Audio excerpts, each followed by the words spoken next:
बाळा, तुला इतकं सवयीचं झालंय ना सहन करणं, की तुलाच कळेना हे जगणं आहे की फक्त निभावणं आहे. सगळ्यांसाठी मजबूत राहिलास.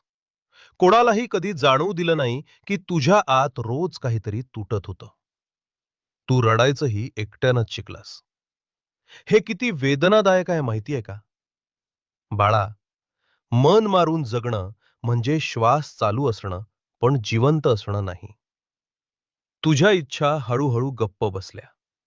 स्वप्न कधीतरी म्हणत कोपऱ्यात बसली. आणि तू मात्र म्हणत राहिलास, सगळं झालं की मी पाहीन. पण एक विचार कर, जर तूच संपलास, तर सगळ्यांसाठी केलेलं कोण करणार? आम्हाला तुझं हसणं परत हवंय. नाटकातलं नाही, मनातून येणार. तू स्वार्थी नाहीस बाळा. पण आता स्वतःला थोडं प्रेम दे. कारण स्वतःला विसरून कोणीच कायम चांगलं राहू शकत नाही. आज जर डोळ्यात पाणी आलं, तर ते कमकुवत पण नाही. ते साठलेली वेदना बाहेर पडतीये.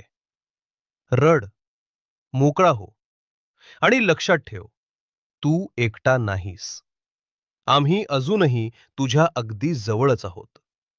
भिवू नकोस.